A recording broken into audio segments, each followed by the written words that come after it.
ఇదివరకట్లాంటి government కాదు కదా! మీరు కొట్టినా పడుండాలి, తిట్టినా పడుండాలి, కేసులు పెట్టకూడదని పోలీసులకి పూర్తి అధికారాలు ఇచ్చారు. మీరెవరన్నా ఇలాంటి అక్రమమైనటువంటి వ్యక్తులు, దౌర్జన్యకరమైన వ్యక్తులు ఎప్పుడైనా సరే శాంతి భద్రతలకు విఘాతం కల్పిస్తే మీరు గట్టిగా యాక్షన్ తీసుకోండి. పోలీస్ కేసులు కూడా పెట్టమని చెబుతున్నారు. గతంలో పోలీస్ కేసు పెట్టడానికి వీల్లేదు. వాళ్ళు యూనిఫారాలు తీసి గోడకు తగిలిచ్చి మర్చిపోయారు మేము పోలీసులు అని. ఇప్పుడు వాళ్ళకి ఆ ధైర్యం వచ్చింది.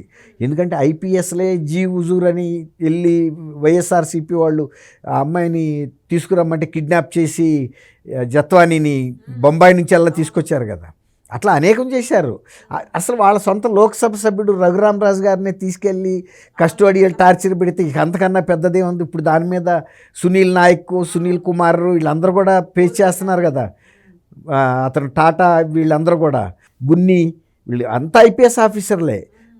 సునీల్ నాయక్ ఐజీ క్యాడరు, సునీల్ కుమార్ అయితే డీజీ క్యాడరు. కాబట్టి వీళ్ళ మీదకి వీళ్ళని అట్లా వాడుకున్నారు. ఇప్పుడు ఏంటంటే పోలీస్ అధికారులు మీరు లెక్క చేయొద్దు, మీరు వాళ్ళ మీద దూసుకెళ్ళండి, రెవెన్యూ వాళ్ళ మీద అయినా సరే ప్రభుత్వానికి ఆటంకం కలిగించాలి, పరిపాలన లేదు అనే ఒక భావన తీసుకురావాలి.